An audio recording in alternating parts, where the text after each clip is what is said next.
This is Dan Jurgens, and if you want to have a good time, keep listening to the Krypton Report. Jason J. Lewis, the voice of Superman on Justice League Action, and you're listening to the Krypton Report.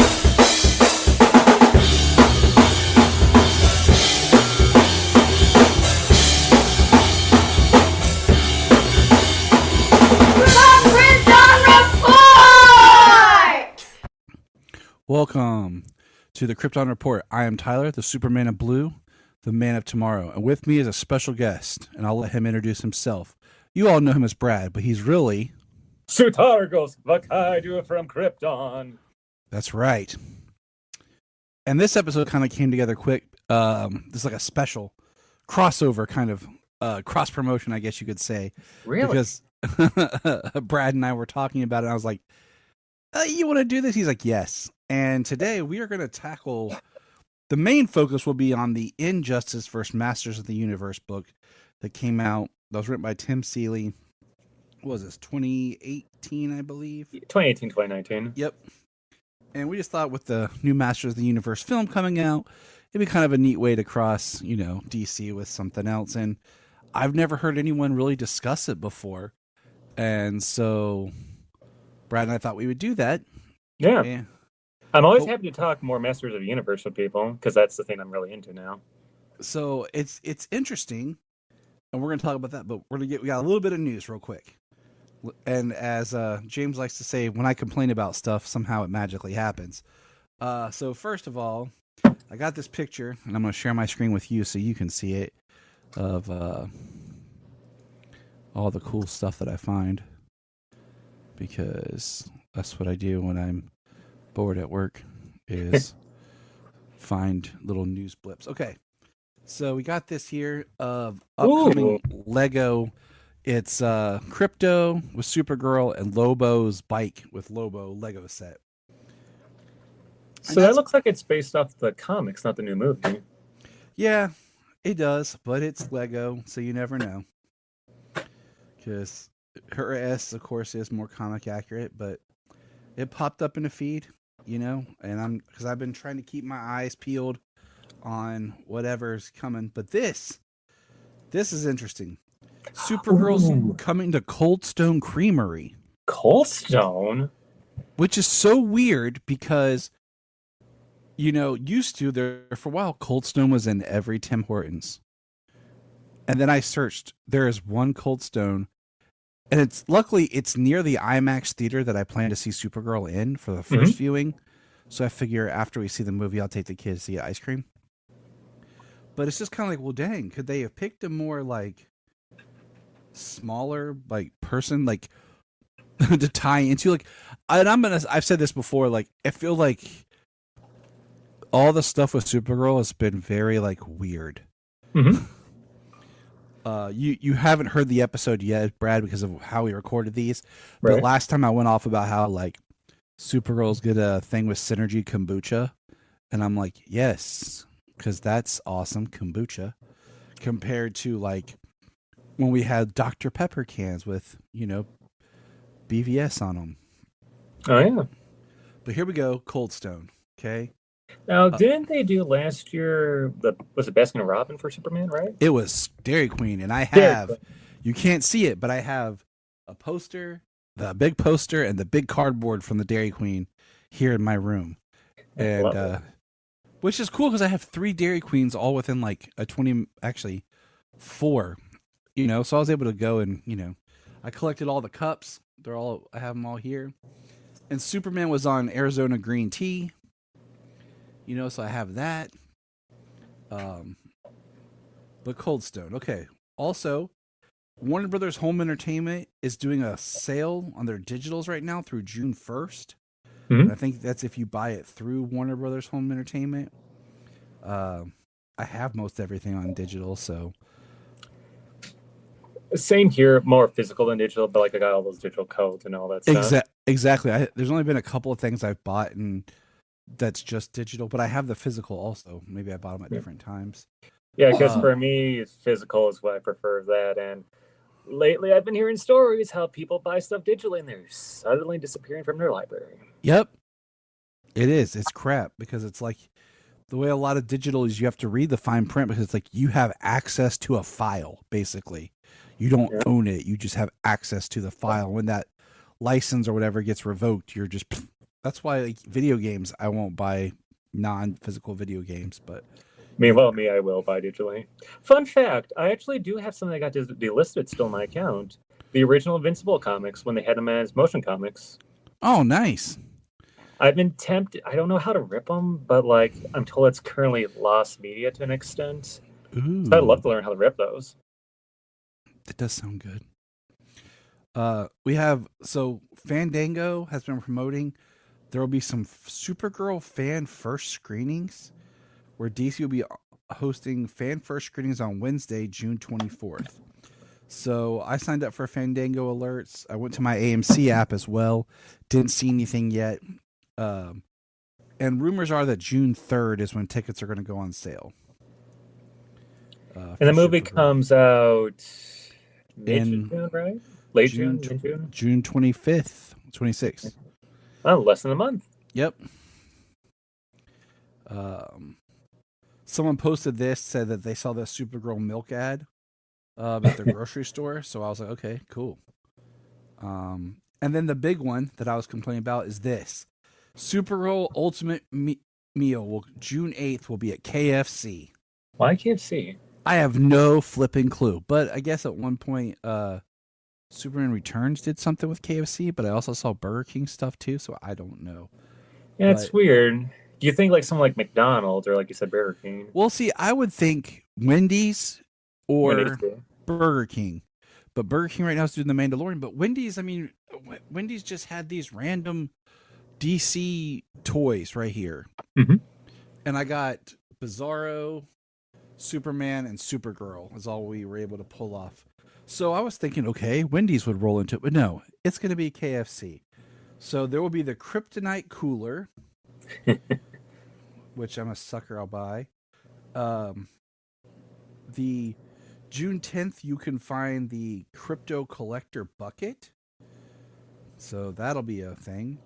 Mm-hmm. There'll be 5 collectible blind bags, 1 collectible per meal. There'll be Supergirl, Lobo, Ruthie, another Supergirl, and Crypto. And then there'll be Lobo's Wild Ranch Sauce, Supergirl's Solar Honey Mustard, and Ruthie's Sweet Chili Revenge. You'd think Lobo would have the more spicy one than Ranch. Yeah, but I guess the color scheme of Ranch looks better on him. So, yeah, me and the kids will be eating some KFC. Because I want to get those, at least the Supergirl right here. You know, and there's KFC right around the corner from my work, so it won't be too hard. It's not the craziest thing, because I remember when Man of Steel came out, they had for Hardee's of all places. Right, and there's a Hardee's right around here, but I think what's weird is I think they're closed, but every time I contact Hardee's, they're like, no, they're still open. I'm like, no, they're not. Schrodinger's, instead of CAD, it's Schrodinger's fast food place. Is it open or is it not? So, but yeah, so KFC for Supergirl, which is weird, but okay. You know, like, all right. I know, right? It's something, because I was complaining about nothing. I mean, Dairy Queen I thought was kind of weird, but the thing with Dairy Queen was, like, they didn't have anything to take. Like, there was no, like, toy, you know, like, in your hat. And McDonald's is all locked up with Disney and all that, so McDonald's is hard to get into. Well, the thing about the Disney thing, I mean, like, the Mandalorian's at Burger King. Yeah, and that's what I thought was weird as crap. So what is at McDonald's right now? It was Stranger Things. Yeah, Stranger Things, and I think the last Avatar movie too, I think. So it's just weird because, like you said, you would think Mandalorian and Grogu would have been at, and then, I mean, also, I thought Burger King, because it's a good one, but where are they? I really did. Oh, they're over there. Crap. Was it last year or year before last? Burger King put out like these little, they look like pop figures, but they're not DC characters that me and the kids went. Hold on. Watch, I'll grab one.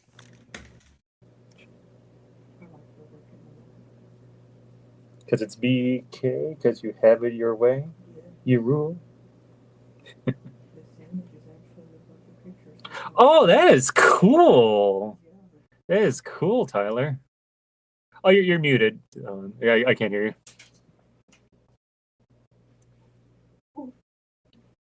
Hello. Good. Yeah.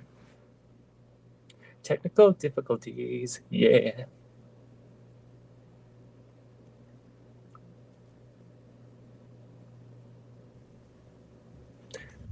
Okay, I think I'm starting to hear you now. Okay, yeah, I don't know what happened, but so I think it was about 2 years ago.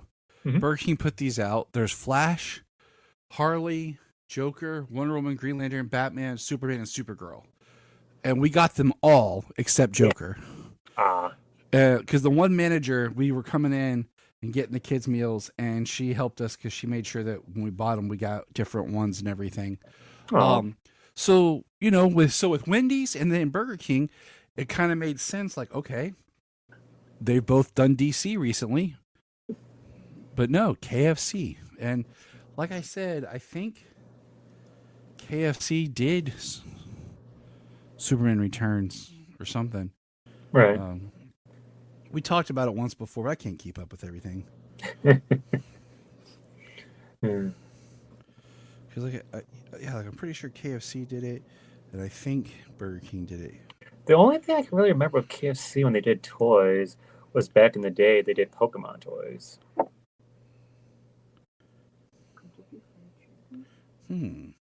Yeah.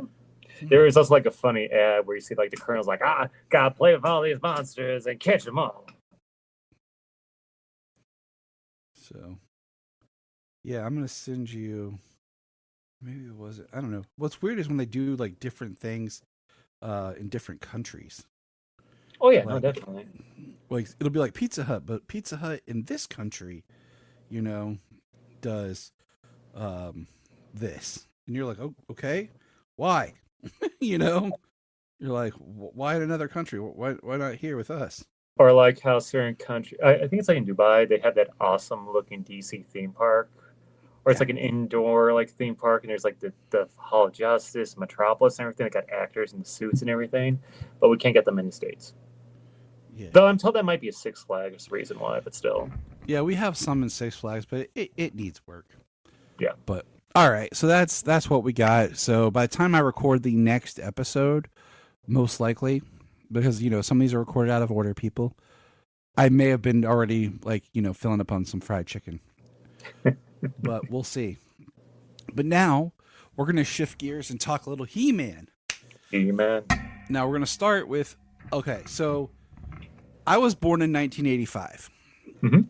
And I think it's important to just kind of state that because when you look at a little bit of the He-Man character, He-Man kind of first started roughly around 81 is when the first mini comic, when the figure line was coming out. Yep. The TV series, just to kind of give some simple back, was the big, the Filmation ran from 83 to 85. The Christmas special was 85. So just kind of putting that in perspective, the Dolph Lundgren movie hit in 87. Turning 40 next year. Which I enjoy. I liked as a kid. I have, it has its problems, but when you're a kid, you don't realize these things. So I wanted to say all that. I hit the wrong vein. Technical problem for Brad. It's all good. Yeah. But I'm hitting on that because growing up, He-Man was kind of in the back. Like it was that thing that just passed, but I still kind of was exposed to it. Mhm. Because if you look at just how He-Man's, if you're looking at the big part, 83 to 85, all right, when the cartoon's at its height. That's making a boatload of money with the action figure sales. Oh, yeah. You have in 84, you have Transformers start. And then in 87, Ninja Turtles. Ninja Turtles. So in 84 is when the first issue of the comic came out, but the cartoon came out in 87. So you see that transition. So you think Turtles hit when I'm 2, and so I'm into Turtles and things. Now I did have He-Man toys. I had the Castle Grayskull playset because, and I had Thundercat toys.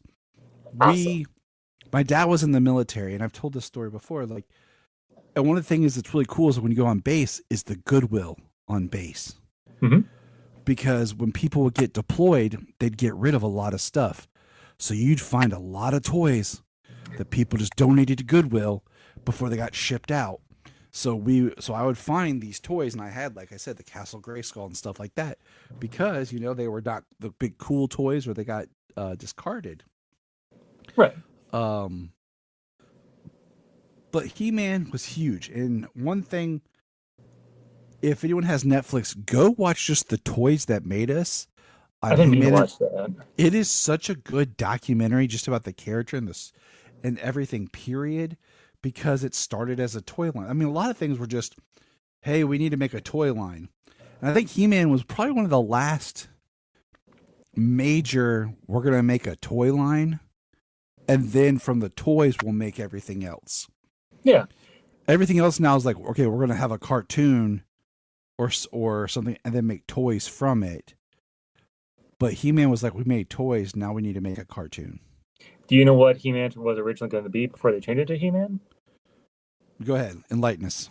Conan the Barbarian. Originally, it was going to be based off the first Schwarzenegger film, but what happened was when they found out it was a rated R film, they're like, no, sorry, can't do that. That's a death sentence for our toy line. We can't do a toy line based off of R-rated movies. I mean, could you imagine if that happened like 6 years later with RoboCop? I mean, could you imagine? I mean, could you imagine being 7 and for your birthday, I'm estimating right now, you get Terminator 2 toys? You get the T-1000 and you get the Terminator Arnold? Yeah. Because, I mean, or like you said, RoboCop completely makes sense. I remember having a RoboCop and, what was the girl's name? His partner, where their backs, you Lewis? put Yes. You put caps in their back, and you'd flick the back, and it would pop the caps. So it would pop, cool. pop. Like, yeah, toys in the 80s were ridiculous. Oh, yeah, definitely. So I do now. He-Man has been around. There was the New Adventures of He-Man in the 90s, which we should never talk about. But He-Man got pants. And He-Man came back in 2002 for a revival series, which is really good. Yeah, that's what I was going to say, too, with that. That's actually my introduction to He-Man, because the original Filmation series, that was before my time. I'm a 1990 baby.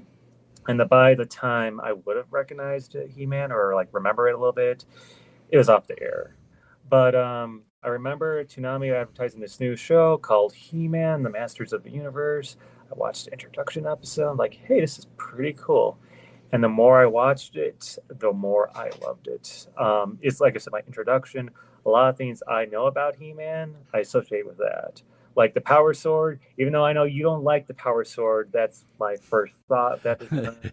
So off mic the other day, we were having this conversation, Brad and I were joking about the Power Sword in that series. I said, it reminds me more of like the Eye of Thundera. It's a little bit of a different style Power Sword. And, even myself, I don't really remember watching the Filmation cartoons. I might have been on, but like a lot of my He-Man kind of knowledge came from, did watch the Dolph Lundgren movie, the toys, but I mean, that was really about it. Yeah, and speaking of which, I actually just finished the show last night. Oh, cool. So there is, a comic for like the unmade 40th episode. I haven't got the chance to read that yet. But no, the show's great. Oh, man, like, there's so much I love about that show because it's my introduction. For one, okay, let me ask you this. Skeletor. Favorite version of Skeletor from all the shows and the movies. Which is your favorite? Okay. I think Frank Langella did a really great Skeletor, which is crazy because I hate his Perry White and his Dracula. But his Skeletor was really good and creepy because I just remember watching that movie all the time as a kid. I liked Skeletor in that series. It's the first time I personally remember, because like I said, I'm a fan, but I'm not like a hardcore, diehard fan of the whole Keldor idea, being, him being basically Randor's brother, Keldor, and he became Skeletor. Which I'll disagree with you, kind sir, but hey, that's just your opinion. I have a love-hate with it because I don't mind sometimes when the villain and the hero have some sort of history Mhm. but then it feels like you're just trying to copy like Shakespearean Hamlet. I like at times when the hero and the villain come from two different places, and it's like destiny that they're going to fight one day, or they're going to come at odds to each other instead of being like locked from the very beginning of time, like, uncle versus nephew and all that. So it is what it is. I watched a video the other day just for fun on the history of Skeletor, how at one point it was kind of this interdimensional being Yep. that came to Eternia and all this. So There's a couple different origins of that too. Kevin Smith did a prequel comic for Revelations. It's an interesting take. But for me, my favorite version is, of course, the 2002 series. The best way I describe him is you take Skeletor, but you give him like a lot of elements of Mark Hamill's Joker. mhm. Like how he's twisted, sadistic, that laugh. And in fact, when I was rewatching the series last week, when they were doing the episode about like Keldor's origin of like how he became Skeletor and everything, he had a legit killing joke moment. Because after Hordak, transforms him into Skeletor, he looks at Evil-Lane's like, "What are you looking at?" And then he looks at his reflection through her staff, right? He sees it, and he just starts laughing monotonically, like insanely. And it's like, that's the killing joke. Speaking of Hordak, I hope there's some allusion to Hordak in the new film. Yes, Hordak is my favorite villain. I have to think that the DC comic book series that came out in the 2010s, because that was one of the things with my He-Man journey. Because like my journey with He-Man, the true journey, started last year. I watched some of the original Filmation series. So I was like, okay, I'll give some more of a shot. I'll read some of the comics, and man, after doing all that, it became one of my all-time favorite franchises. Yes, the original series is cheesy, campy, goofy. They have a lot of names that are silly and dumb, but you know what? I love it all. I love the cheese. I love the goofiness. I accept it because I can love cheesy, goofy stuff. Oh yeah, It's great. I like the one thing I discovered recently too. You know what's the name of the drawbridge for Castle Grayskull? what? Jawbridge. I love it. It's so dumb, but like the best It works. But yeah, but the comic series was the thing that solidified me. Like that was like my first introduction to Hordak. Now, granted, I have vague memories of watching the 2002 series where he's briefly alluded and stuff. But reading that 2010s comic book series, you see him. He's like this cool, eldritch demon god dude who eats your soul, and then after that, he'll use your soul to make the Fright Zone and everything. Oh, it was so cool. I love that series. But what sucks about that is that so the series we're talking about today and the one you're talking about done by DC, they're not on the app. They're not on the DC app, and I wonder. They were. I thought they were at one point because I feel like I started to read it a couple years ago, but they're not now. Yes. And it's frustrating. I know, because I know this for certain because I remember reading them through the app, but also like, how the DC app, it gives you like the way to make your own lists and stuff. I had a whole list of everything He-Man there, and it just all vanished. Same thing with their Wonder Woman and Conan crossover, I believe. That vanished too. Let me ask you this, though. Mm-hmm. What do you think of King Hiss? I don't have enough about him to make an opinion. I wanted to read some more I wanted to read that other DC Comics series, and I probably will before we did this, but I just didn't get a chance to. Oh, definitely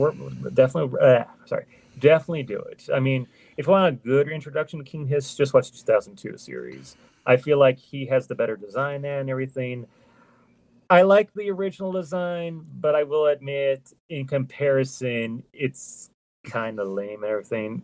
But I read some comments saying like, "Hey, it's a guy wearing a man's skin," which I'm like, okay, I can see why. But no, the 2002 series is way better. I was gonna say one thing is the Filmation cartoon is really what built a lot of the lore and everything, and really made He-Man.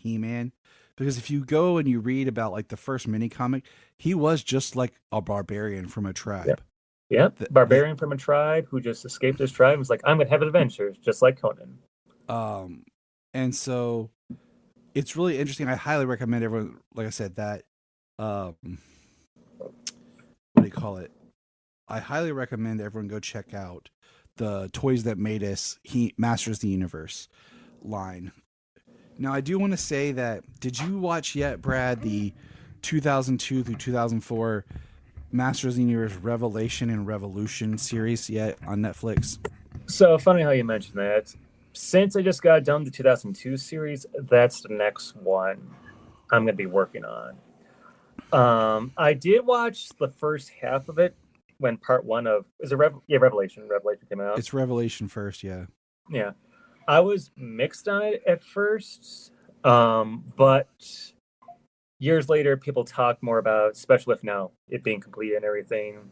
Basically, the misunderstanding was everyone thought it was going to be, another He-Man series. But people forget Masters of the Universe doesn't just mean He-Man. It could be the other characters, like Teela, for example, which Kevin Smith said it's supposed to be a sequel to the original Filmation series, filling up some loose threads and stuff that the original wasn't able to do. Now, legally, it can't because there's whole mumble-jumble stuff about it. But I could see why, because it explains Teela, her origin with the sorceress and all that stuff. Knowing that now, when I eventually rewatch by watching a complete Revelation, I will probably enjoy it more. Even though when it was coming out, certain people, we won't say who, were saying dumb things about it. I watched it. Me and Solomon did. I had no problems with it. And like I said, that could be just because I don't have the hardcore ties to the old He-Man. Yeah. Now, what I will say is I highly recommend watching the 2021.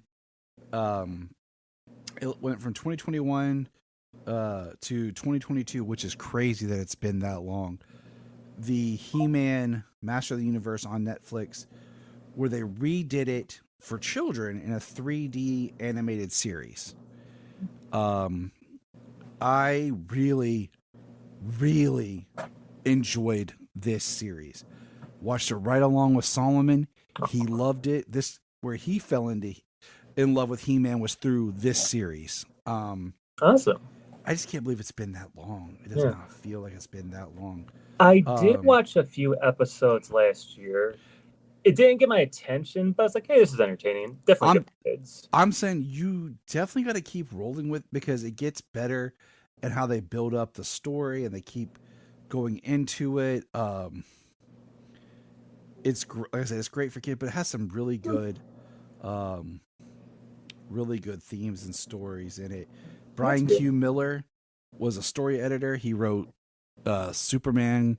He wrote for DC. He wrote a lot of the Smallville season 11 stuff as well. So he was on that. But I definitely recommend checking that out, especially if you have kids and you want them to watch He-Man. It doesn't feel like your dad's old He-Man. Put that on. One thing I really liked, and we'll talk a little bit about it, was, because we'll bring it up, the fact that, one of the jokes is Prince Adam turns into He-Man. And it's like, almost as bad as Clark Kent Superman. Okay. I will argue that right there, sir. I will argue that, because you're going to use the Filmation series. Okay, because I remember that joke for the longest time. And then when I started watching the Filmation series last year. Okay, there's two differences between He-Man and Prince Adam. One, hair color. He-Man's just more like an orangish blonde to it, where Adam is blonde. The other one is He-Man has tanner skin than Adam. And they still have that weird haircut. Yeah. And that's my girlfriend popping in. That's the difference. There's like no way it's like, oh, they're about the same, because there's no way he could change his skin color and hair just like that.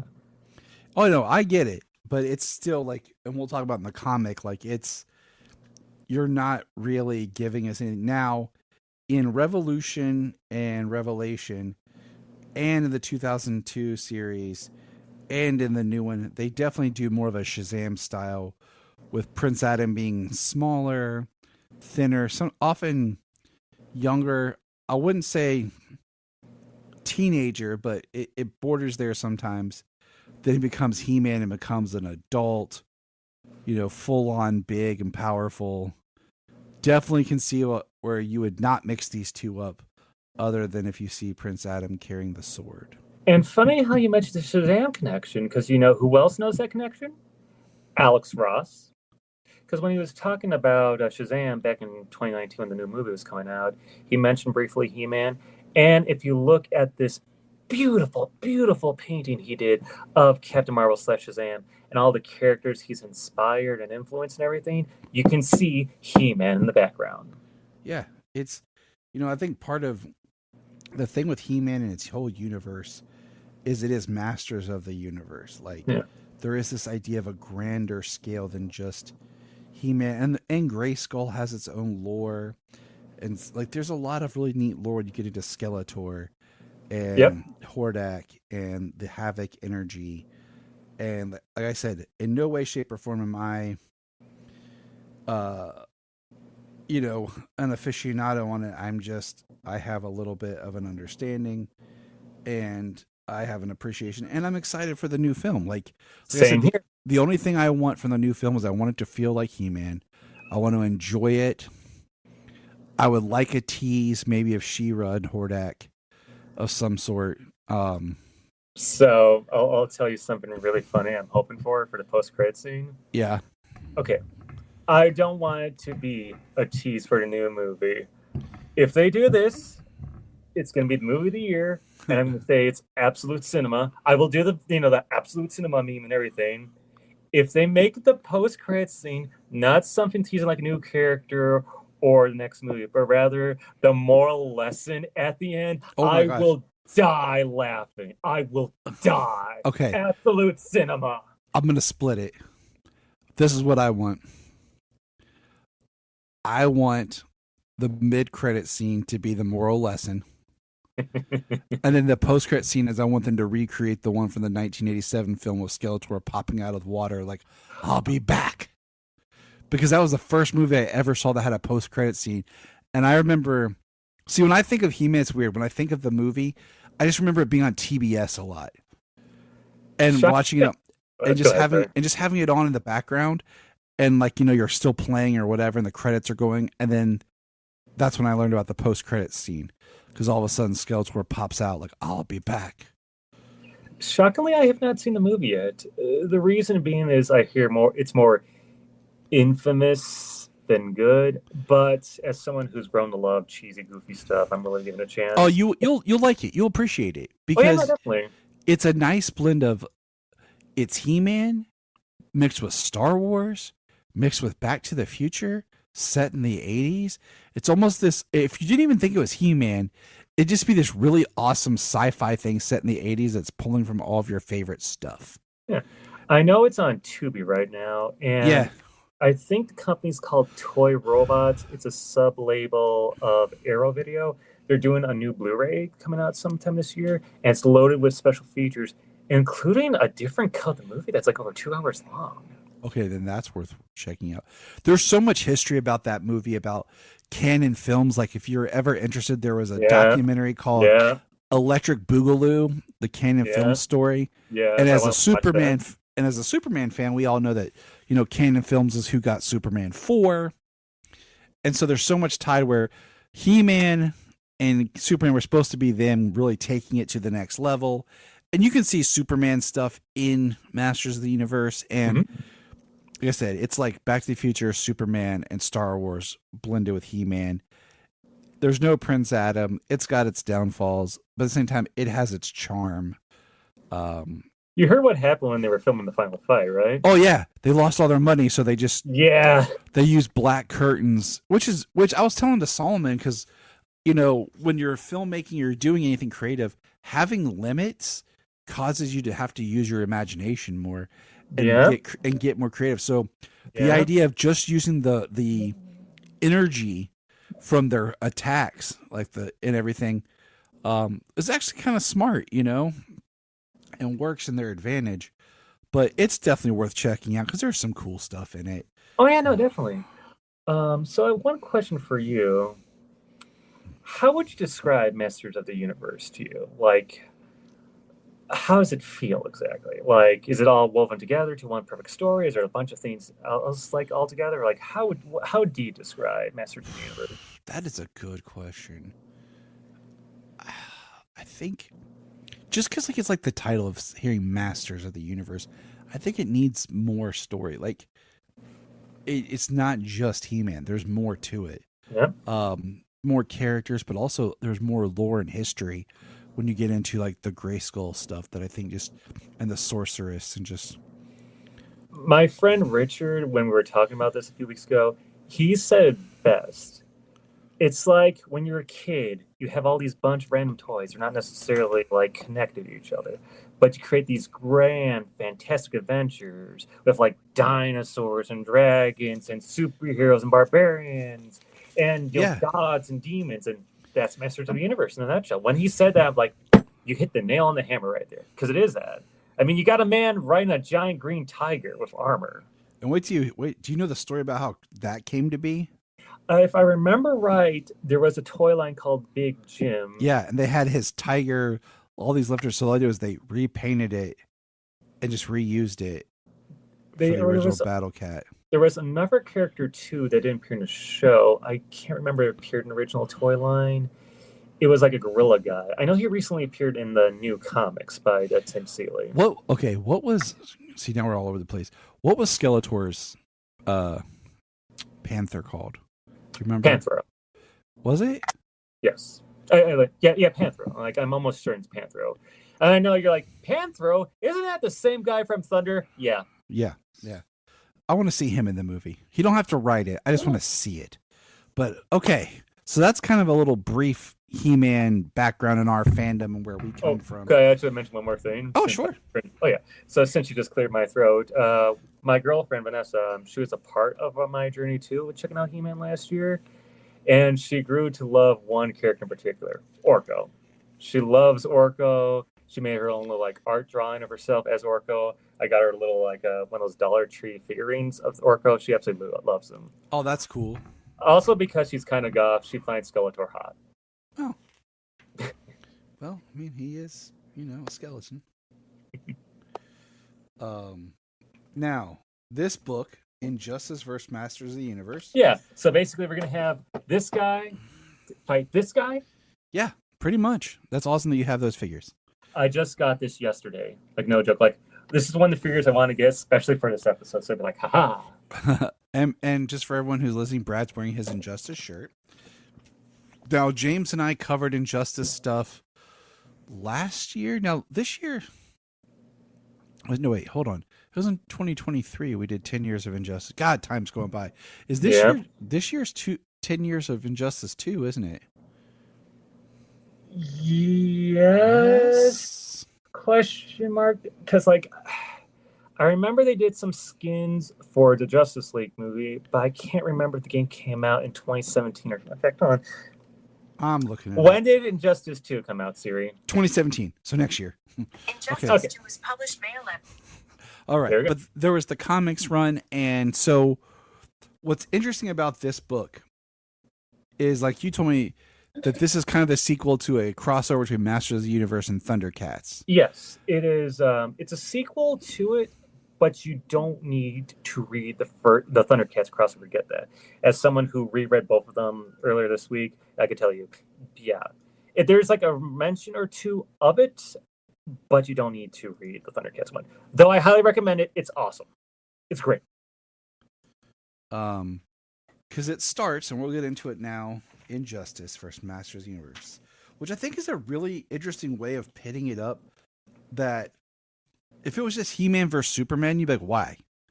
But having it Injustice, you're like, okay. Because we're already dealing with an evil dictator Superman, so now we're already like, all right, He-Man can come in and help save the day. Speaking of which, and I always forget to ask you this question, what are your thoughts on the evil concept of Superman and like evil Superman in general? Man, I get tired of it being overused. We have to have a discussion about this because I like it, but like I feel like it's a whole discussion for another video. It's like it's one thing like if it's like Ultraman is not exactly he's an evil Superman-esque, but when you say evil Superman, is that Clark turning evil and being broken? Because that's a story of how did he get there. And I think Injustice did a really good job in the comics of just seeing how he loses his mind after murdering Lois and his unborn child. And Which is one of the difference between that version and Kingdom Come is because Lois was pregnant. yes. Plus, there's a few other factors too, like if you look at Clark's background as a child in Injustice. But go on, sorry. No, what's interesting about like Injustice, like you have the comic run that leads into the first game. You know, because the first game deals with the multiverse. And then you have the Injustice 2 storyline, which has two different endings. Yeah. So reading this book is a sequel to Injustice 2. The bad ending, though. The bad ending, yes. Which I liked. And that is key to this story. Mm-hmm. Now, go ahead, Brad, real quick and tell people what is the bad ending.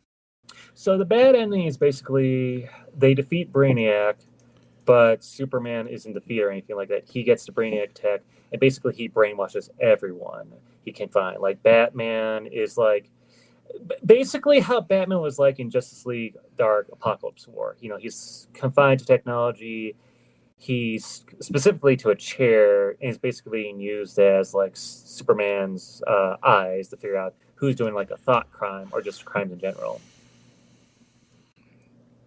And it's just very interesting because let's get into the book. The book starts chapter 1, and we'll talk about everything as we go through it. Chapter 1, To Eternia with Death. And we start with Zodak. One of my favorite characters. I love Zodak. Who is giving us a log as he is racing through space, and he's making a recording. And it's one of those, hey, maybe if you don't know who He-Man and all this is your introduction to these characters. Quick thought of the whole story, the origin. And then we see He-Man is defeating basically his evil robot clone. Faker. I love Faker. And in doing so, we see the king and the queen. We see everything. We are introduced to our characters. And we learn that people actually preferred the clone ruling than He-Man Prince Adam. Yeah.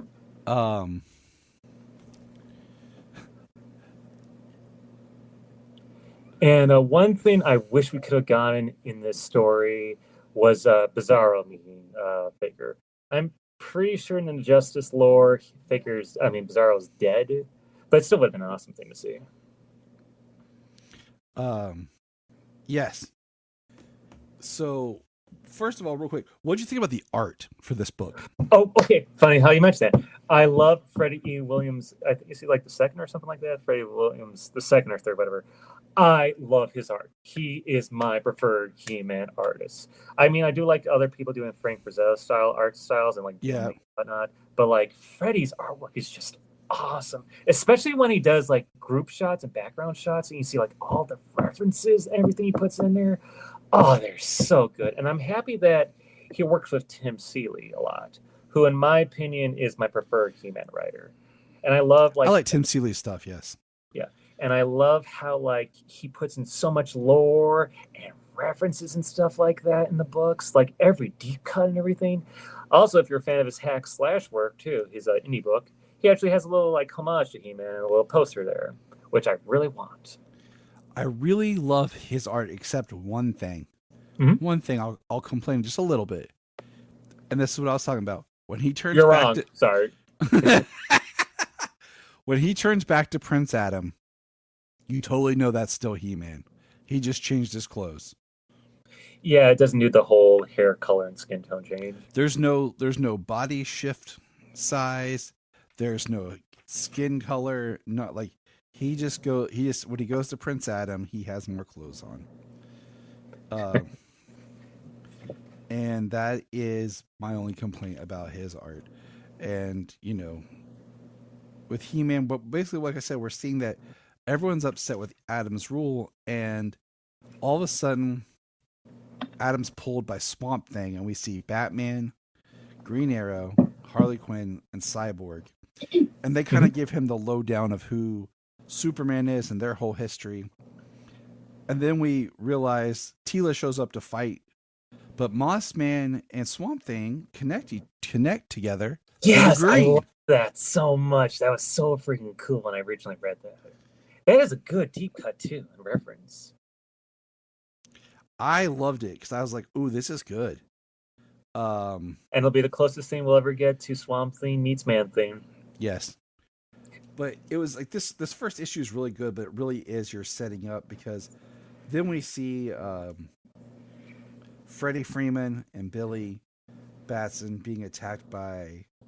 Wait, Billy Batson? He was dead. Yeah, that's all. Sorry. It looks like Billy Batson, but they're looking for Freddie Freeman. Yeah, I did notice that. Though. I definitely noticed that because it threw me off, and I was like, because I was sitting there going back to my brain, like, okay, wait, who, what, okay, but this is when we see. This is where I had to remember the alternate ending because I'm like, wait a minute, that's Superman team with Brainiac, okay, and Diana is like his loyal, and I'm trying to remember all my, and then they had Batman on the chair, and I was like, wait, okay, yeah. And then, I kind of wonder if that depiction of Batman possibly inspired Justice League Dark Apocalypse Wars because they kind of like a similar feel to them. There is a very much a similar feel, but this is where we see that Skeletor's there and that Superman's basically, with Skeletor's help, collecting magic that can eventually hurt him. Yeah.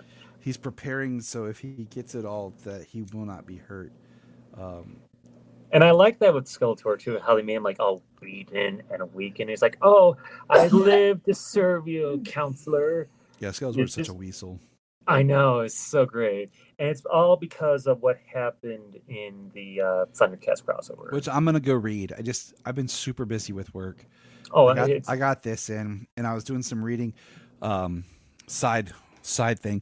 Jania, Solomon, and I are all reading Supergirl Woman of Tomorrow for our future review. I still need to read that, believe it or not. Both of them were interested in reading it, so I got my free copy from DC, and then I bought the compact version.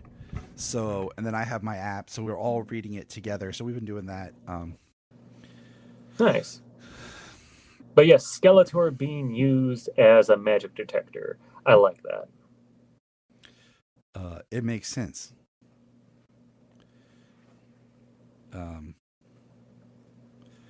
It's interesting because this story works by using the multiverse and connecting that they searched farther reaches of the multiverse. And I kind of like the idea that once you get past maybe the source wall, that's where, like, say, I know you're reading it now, the world where Marvel and DC are one universe is.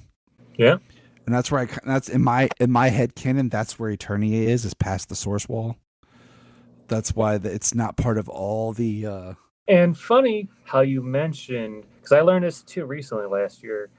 Did you know, besides being Conan related, the Masters of the Universe line was actually going to originally be a line based off the New Gods? That makes sense. Yeah, like Zodak, that's clearly a Metron. Skeletor could kind of say his dark side, kind of not. Evelyn kind of like the female Furies and stuff like that. And that's why I love reading this crossover, because we'll be seeing them, spoilers, later on. And it's just so cool to see them like all interact and stuff. You know, seeing the thing that inspired this meet the original. It is interesting. Now, if you're sitting there thinking, how is Batman interacting with Prince Adam and is on the throne? Well, we'll get there, because I was thinking the same thing.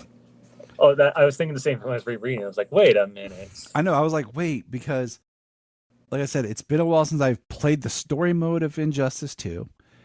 And it's been a while, which I'll probably end up playing it again next year, because I just added to my notes the 10-year anniversary. We get a great splash page by the power of Grayskull. The Black Racer shows up, knocks Zodak. I was like, it was not Zodiac, it was Zodak.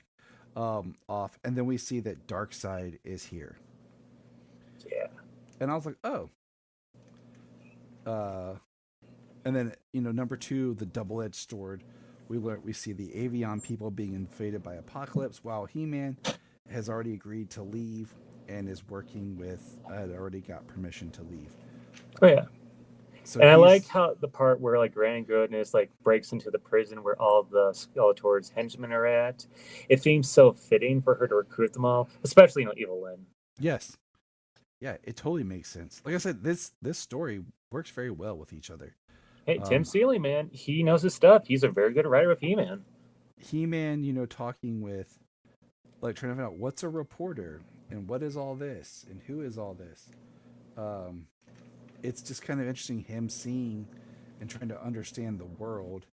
And then Orko and his magic basically, disguises He-Man, and He-Man's like, I'm going to go out.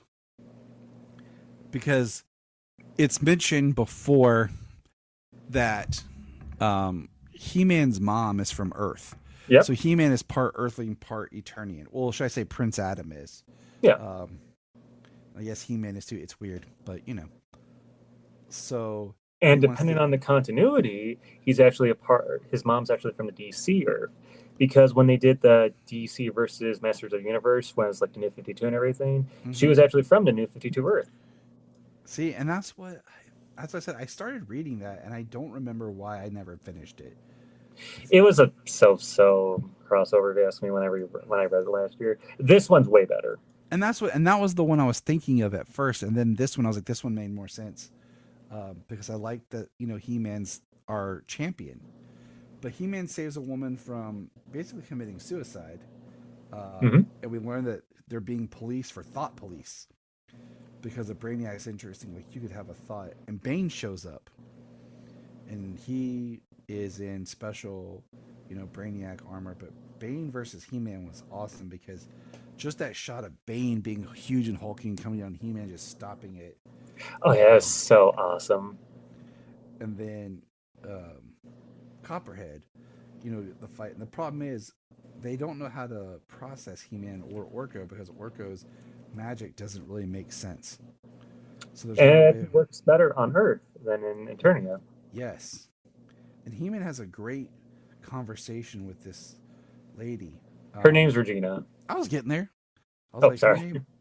Regina, about surviving and him coming to this world. And he's telling her, I will save this world, Regina. You must live to see it. Which is just beautiful. And it's really shining of who He-Man is. Exactly. I when I reread that yesterday, I loved that line. It came off not only as very He-Man-like, but very Superman-like, too. It's so kind and sincere. I did see something in one of the interviews that, last year's Superman movie and then this year He-Man, that they would be like best pals. Yeah. You can do that with your action figures now, too. So I'm like, yes, they would. They would be pals. But we learned like Man of Arms and Cyborg and all them are trying to get to where, we learned about the attack on Avion.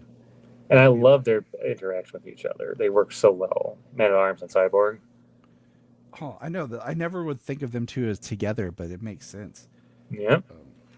And Cyborg piloting the Talon fighter, the bird ship.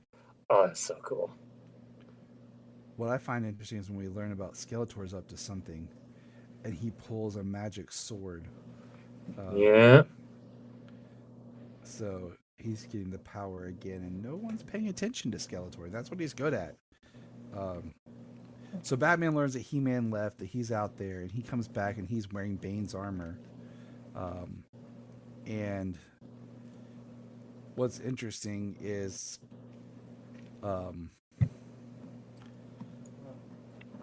he starts telling, like, they're in Bloodhaven, first of all, and that's a big key. And what we learn is this Batman is actually Damian Wayne.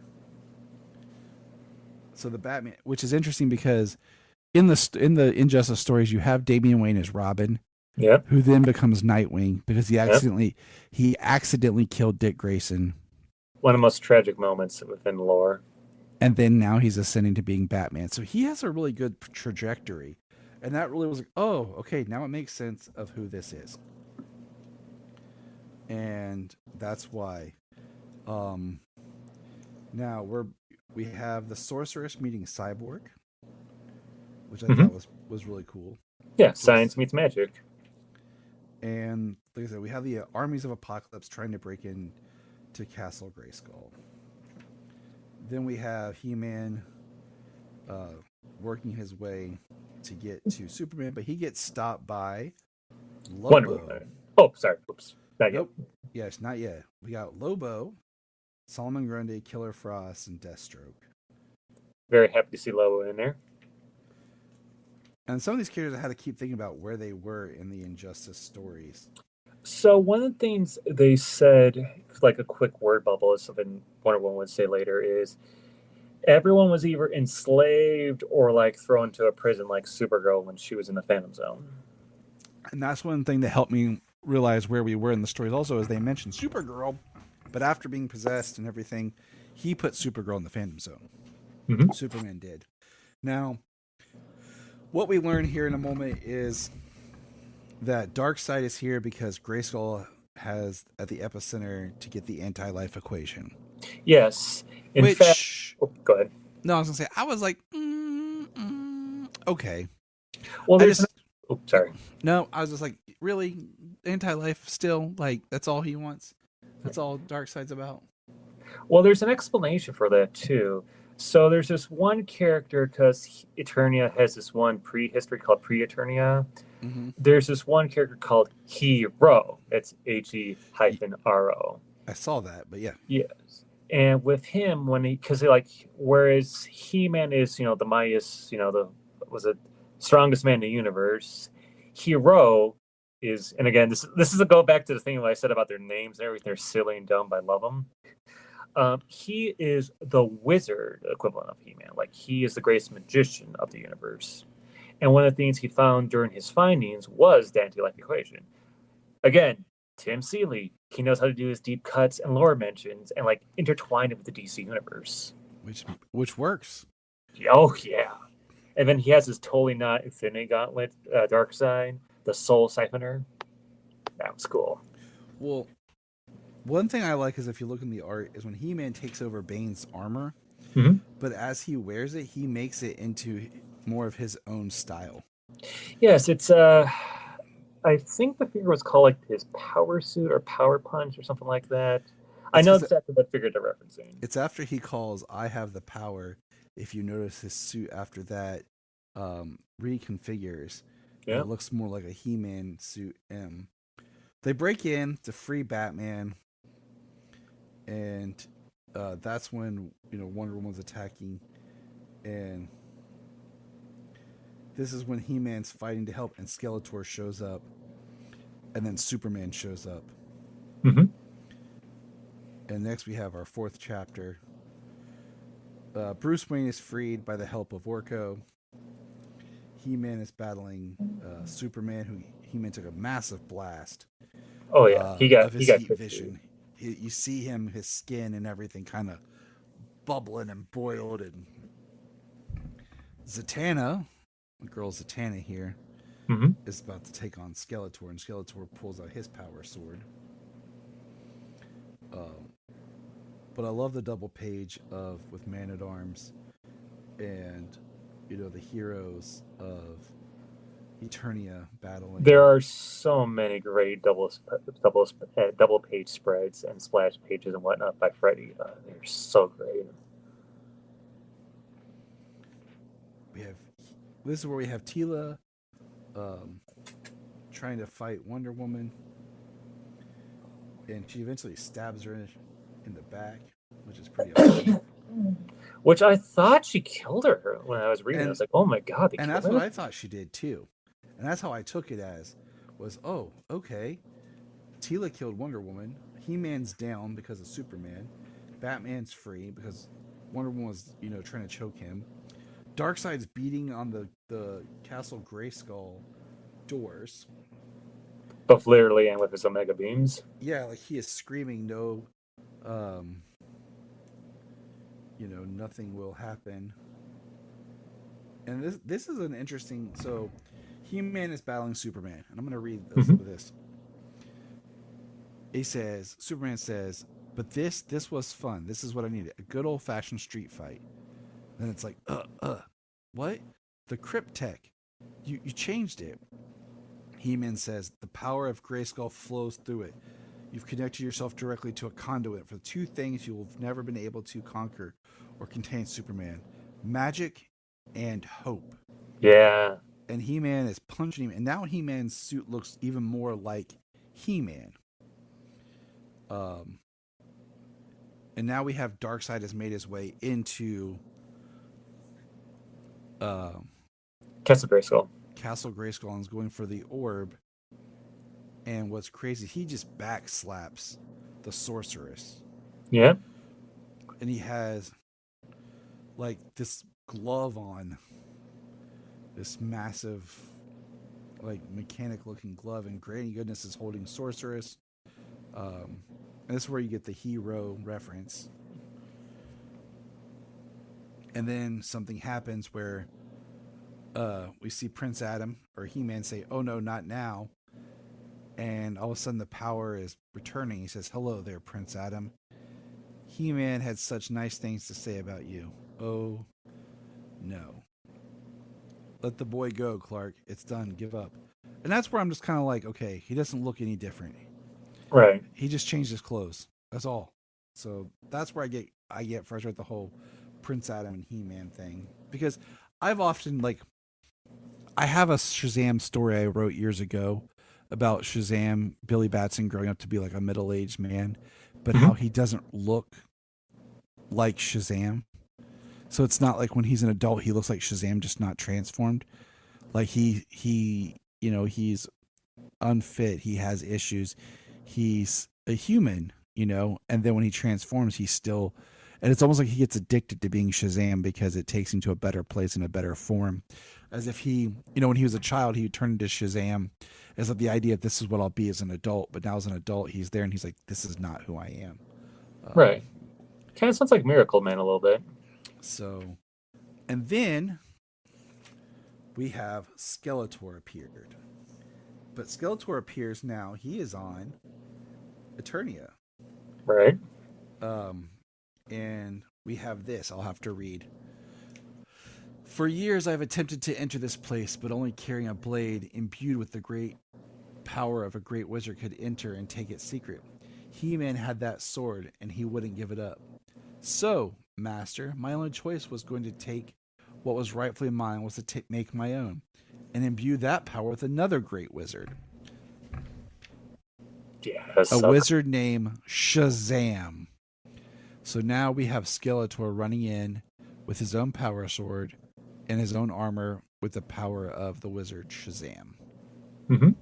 That goes back to why they were hunting Freddie Freeman at the beginning of the story. And one thing they mentioned in that scene too was not only was Skeletor actually working with Darkseid this whole time, when he got defeated in the previous crossover, he actually landed on Apokolips first, not on Earth, which I originally thought. Which I need, like I said, I need to go back and read it. Yeah. And then I love what followed after that. It's like, I'm going to defeat you, Darkseid. I've been working with people like Hordak and like you all the time, but I'm going to defeat you. And Darkseid's like, no, and just kicks his ass. And then this is where things change, because this is where He-Man starts calling out to Superman, Darkseid. Darkseid's on Eternia. He's going to get the anti-life equation with Skeletor. And, Wonder Woman's dying, and she's saying to Bruce, he was a Trojan horse. And this is where Darkseid is fighting Skeletor. But this is where they're like, okay, we have to work together at the moment. We're going back to stop.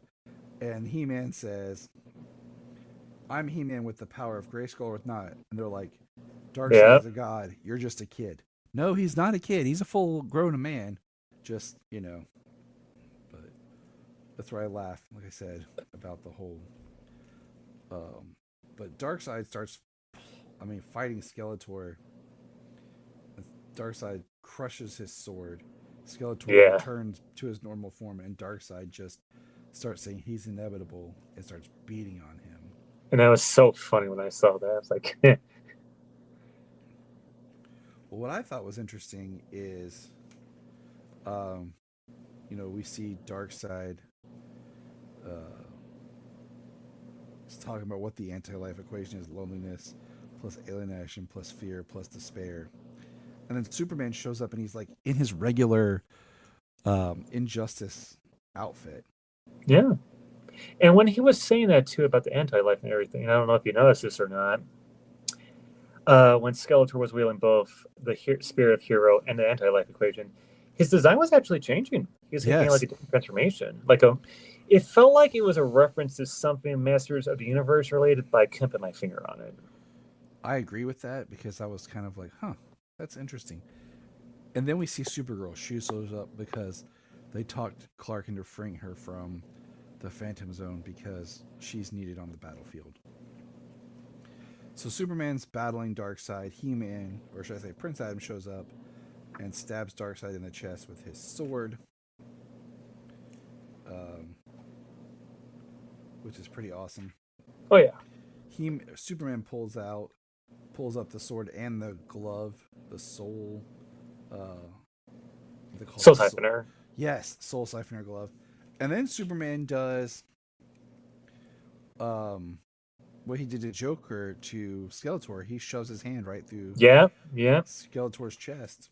And the interesting thing with the Darkseid defeat too, it wasn't just the sword.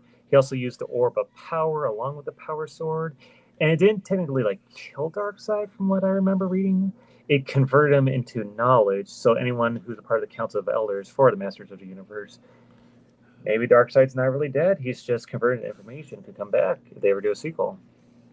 And then we have Superman standing there and Adam on the ground, and the last chapter is called The King of Grayskull. And this is where Superman's basically has, like you said, the power orb. And Adam says, "No, Superman, I won't help you, not after what you've done." And he's talking, and Superman says, "I have Darkseid's soul. Siphon the spirit of Grayskull as mine along with the anti-life equation. You can't become He-Man, Prince. You don't have the power to fulfill your promise to kill me and free Earth from this regime." And he says, "But you can guide me into the Nexus. You can let me fix it all, save countless lives. You can help me save Clark Kent." And I like that line too. I like that they mentioned the Clark Kent. So meanwhile, the battle's still raging outside. They go back to Metropolis. And Superman's talking about how he saw all the different choices. The regime, because Lois and my son, they lived for a time. And eventually there's always something. There was tripping down the something stairs that made me laugh when I read that part. I can't control. So then Superman, like you were talking about, like he has the soul siphon. His face goes like a skull, and it's transforming much like we saw Darkseid's face. Yep. And he's basically saying, I'm going to do all this with the power of Grayskull, the spirit of Grayskull, and the orb together, spread the anti-life throughout the universe. And then all of a sudden, He-Man is pulled to the Rock of Eternity, and he returns saying Shazam. And now we have He-Man as a Shazam-inspired costume. I love that look. I love the design. I'm really hoping when we get Injustice 3, not only do we get He-Man as a guest character, but I want to see that skin either for He-Man or if they bring back Shazam as an alternate skin for Shazam. Ah, my gosh. And also, since Mattel, you're getting the license back next year, I want to see a figure of that too. So he's powering Shazam, and he basically says, "You're done, He-Man. The magic of Shazam enhanced by the Orb of Power. Yes, Adam, in some of the other worlds, we become friends. And then Superman just explodes. Yeah. And then we see He-Man outside, catching Darkseid's ship. Kara is trying, but He-Man stops it. And this is where, we see that Wonder Woman's still alive. I was with you. I thought she was dead, and everything's kind of winding down. And then Regina Taylor is now Queen Marvel, as she has the power of Shazam. and it talks about how, you know, things start to get set right, but then there's the allusion to Hordak appearing.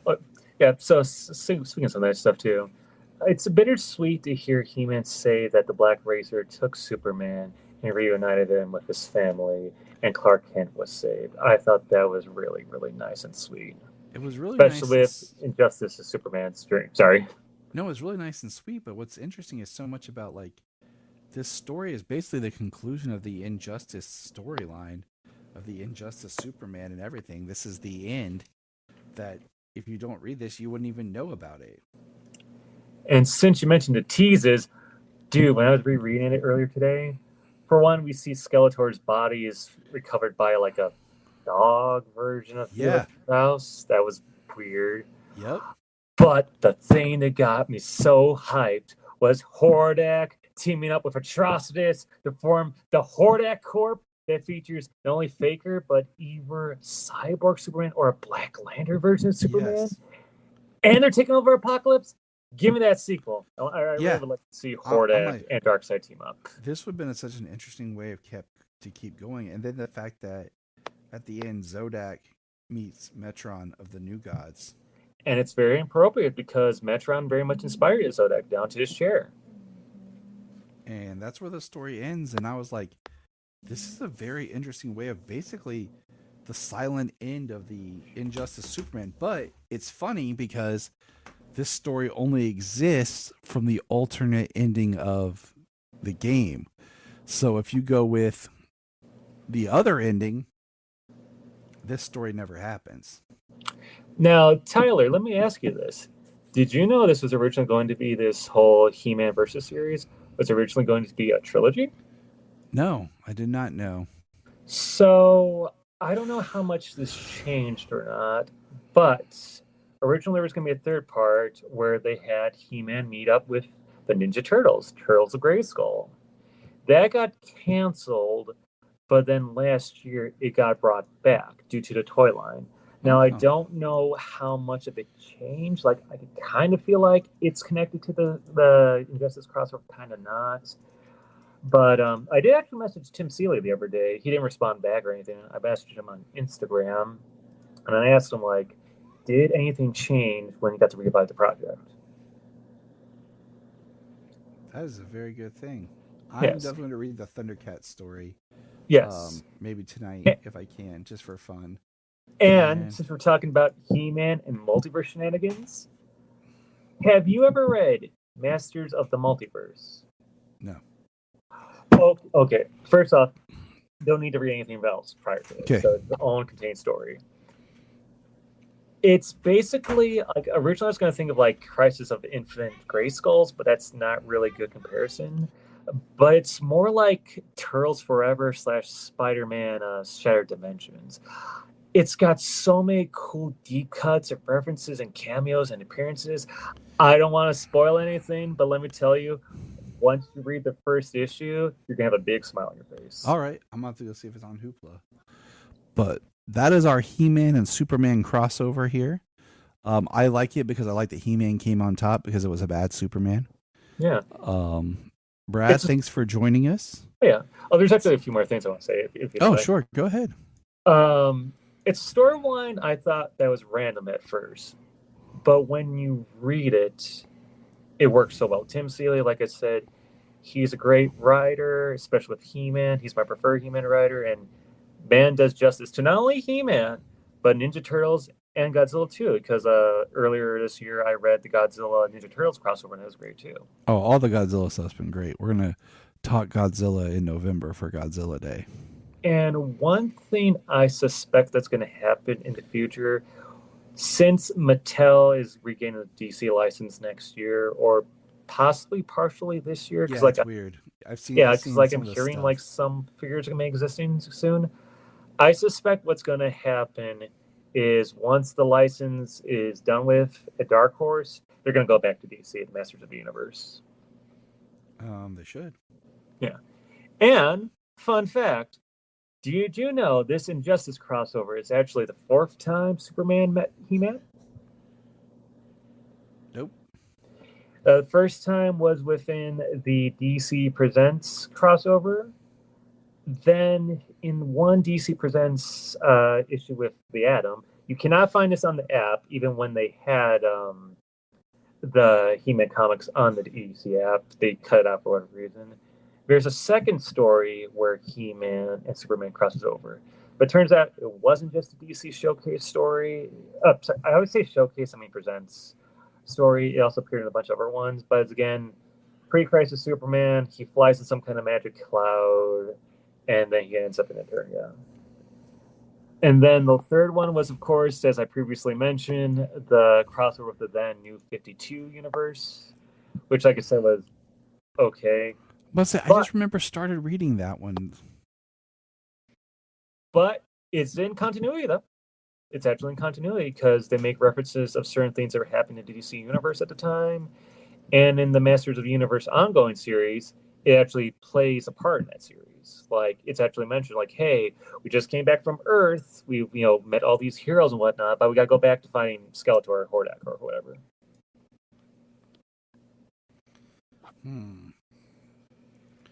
Dun, dun, dun. It does suck. Like, you pay for this app, and then when you want certain books, like, oh, I'm gonna go check it. Why is it not there? That's the downfall of licensed comics, because like the same thing happened with Comixology Unlimited. Like when they had the Transformers rights to it, when IDW had Transformers rights and the Ghostbusters rights, they had them all under there. But once that license, it gets, it's over with, just like Thanos, they all disappear. And unless it's in your account, you can't download them again. It's a pain, man. It's a pain. Yeah. One other thing I'd like to add, my favorite cover for the Injustice crossover is the one you have in your hand with the graphic novel, the second issue. Oh, that is my favorite cover.